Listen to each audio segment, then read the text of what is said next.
Bueno, pues estamos aquí na caseta de Dalle que Dalle Coworking, que ben bonito que é o nombre, verdad? Dalle que Dalle. Estamos todo o día, Todo todo o día dándolle que dalle. Levamos todo Dalle que Dalle. Bueno, somos veciñas de Villa García. Exactamente. Eu no verán, pero No. bueno, de Villa García nada malo pode vir. Nada. Nada malo. E bueno, entonces a idea de coworking, de un espacio para compartir, vos xa levades tempo. Xa levamos Xa sodes unhas veteranas, unhas 7 empresas. anos. Estades diseñando novos proxectos. Novos proxectos, reinventándonos. reinventándonos. Porque non queda outra, Non queda outra máis que reinventarse. Porque aquela idea, claro, de compartir o espacio, ahora co COVID, pues hai que compartir o espacio, pero, bueno, as cousas cambian un pouco. Non, sí, compartir, o espacio síguese compartindo, cas medidas de seguridade, pero, bueno, tamén un espacio de coworking onde salen sinerxias e a colaboración entre outra xente, outros proxectos, e ahora mesmo, fruto de todas esas sinerxias, estamos sacando un Woman Code que é para mulleres programadoras. É un novo proxecto para axudar as mulleres tamén a conciliación desde calquer lugar. Ahora tamén, gracias a este, ese é un proxecto que levábamos tempo xa pensando, pero ahora co COVID, pois, estivemos máis en contacto e vimos que todas as posibilidades que ten o internet. Tamén as zonas rurales tamén xa están mellor de conectividade. Sí. Entonces o que queremos é que as mulleres poden traballar desde calquer lugar para todo o mundo. Poden conciliar, poden volver aos seus pueblos, xente con carreiras universitarias, poden desarrollar desde calquer lugar e poden traballar desde calquer lugar. A brecha de xénero tamén digital é moi importante. As empresas tamén están buscando mulleres, o futuro, casi un 90% dos traballos van a ser digitales. Entonces queremos formar a esas mulleres para que podan traballar desde calquer sitio do mundo para calquer sitio do mundo. Está moi ben pensado, decir que vos lanzades como formación para mulleres, formación incluso nunha programación sencilla, porque programar tamén é unha solución, que a tecnoloxía non sexa algo alleo por ser muller. E para o rural tamén, o sea que tamén se dé a cousa de que desde o rural podes tamén traballar a tecnoloxía e podes traballar para unha gran cidade como para un pueblo pequeno. Pois ao mellor para esta rede mega poderíamos diseñar conxuntamente algún Woman Code para a rede mega. Claro, nos ahora mismo tantas mulleres hai esta necesidade de programación, de uso de tecnoloxía, xa que temos aí esa rede que empeza. Exactamente, encantados de colaborar. Ahora hai que irlle poñendo valor engadido. Nosos primeiros cursos témonos programados para comenzar en abril, vale, para o que os primeiros cursos para 20 mulleres.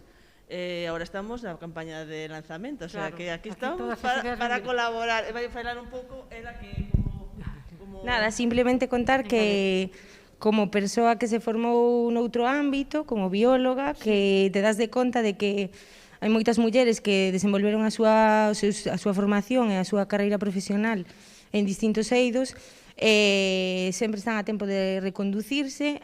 A programación, ao final, é un campo que require de outros coñecementos, porque eu podo precisar unha contable que sepa programar para deseñar un novo programa, podo deseñar unha aplicación web para distintos eidos, e esa formación previa non lles desmerece, ao contrario, senón que lles xera novas oportunidades se saben programar, ademais da formación que xa tiveran, ou da experiencia profesional que xa tiveran.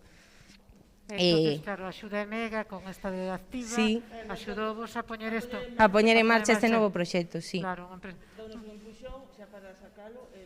Sí, levaba tempo xestándose, pero faltaba ese empuxonciño.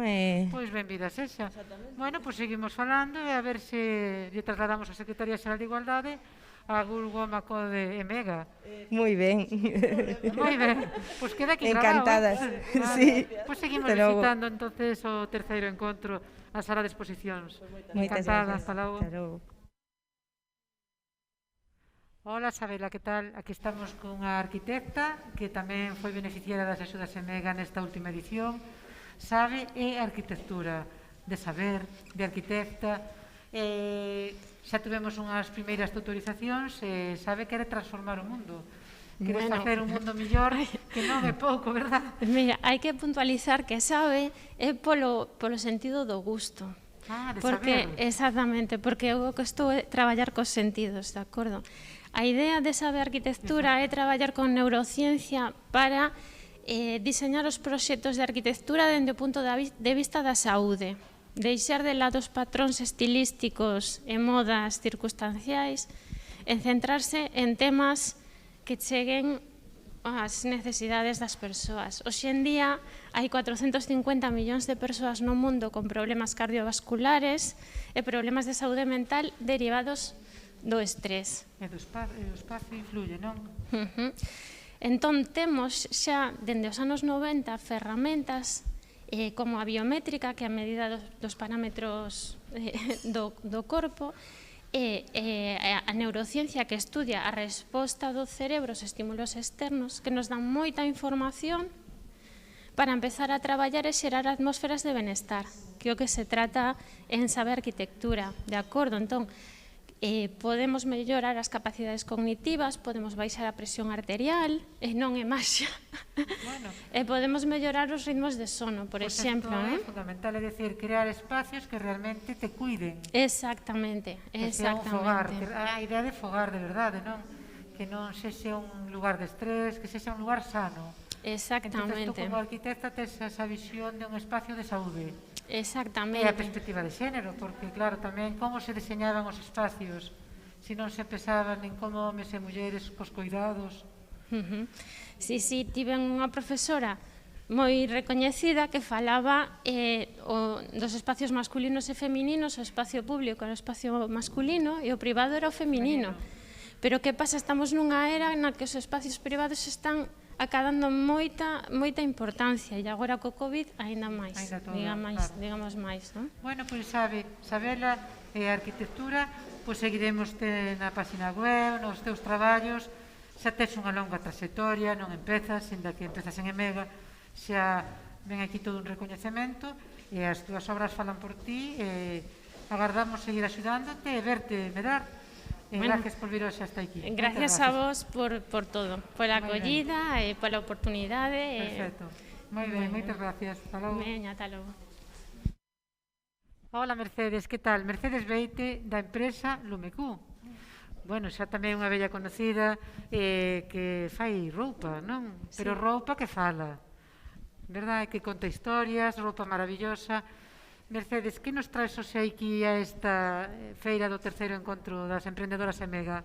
Pois hoxe continuamos un pouco ca traxectoria do proxecto Lumecu, que é a recuperación do traxe tradicional enfocado na actualidade para que non quede guardado no armario, pero traemos a presentar un proxecto moi vinculado que surxiu do confinamento, que viña de Emega, ten moita raíz Emega, é unha proxección da muller actual para do empoderamento da muller na sociedade galega, que é Mulleres con As.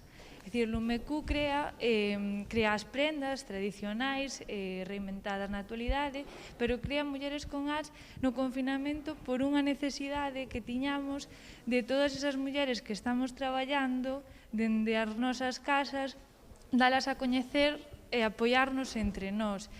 O que fixemos foi crear unha campaña que quitamos agora no Nadal, donde apoiamos a igualdade dende a infancia como Semente Compostela, donde pedimos a todas as mulleres que nos apoiaron no confinamento a Lumecu que fixeran unha frase como consideramos que Eva tiña que estar, porque dende aí surxiu Lumecu, Mega, e trouxemos as camisetas que elas crearon donde elas se identificaban cunha frase. Pois Elena Ferro, que tamén nos apoia, dixo de non lle fagas a ninguén o que non queres que che fagan, que é unha frase actual que ti reivindicaches a Emilia Pardo Bazán, muller que nos identifica na actualidade en todas as partes da vida, así como María Cheda, Verónica, a rapazas de Mulloa,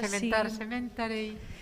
Témola aquí, sí, porque a Berta son as mulleres estupendas que apoian. Verónica, que tamén foi do proxecto Coñecina ali e síguenos apoiando desde o primeiro momento, e aí estamos. E iso é Lumecu, un proxecto en continuidade. É algo máis que facer roupa. É coller o traxe regional galego, darlle vida, e vida para sacalo á calle. E o manto de Rosalía. O manto de María Castaña tamén. Bueno, e despois estas camisetas que fixemos como mulleres feministas que somos, e a prol da igualdade, porque Mega, ao fin e ao cabo, é un proxecto de mulleres e para mulleres. Bueno, pois todas temos que vestirnos tamén ca túa roupa. Tamén facedes máscaras. Sí, a verdade é que... Unha liña de comercialización importante que era nestes momentos. E, bueno, pois, ca visita a Lumecú, que é un proxecto... Agora quitamos a web, Claro, que en Mega ven nos axudando dende, bueno, en todas as partes, tanto en sinerxias como en ou seja, o proxecto, a axuda que nos destes valeunos para continuar, e aquí estamos. Moi ben. Bueno, pois damos por pechada a visita a todas as casetas, foron 25. Bueno, teríamos que ter estado máis tempo en cada unha delas, pero quedan aí as vosas referencias para que a xente vos coñeza e tamén empezar a comercializar e a cadar os éxitos que vos merecedes. Bueno, Mercedes, moitas gracias por vir hasta aquí. Un placer. E, bueno, pois gracias por todo o teu proxecto e por eu tamén son unha muller con as porque pertenezco a este movimento. Grazas. Moitas gracias.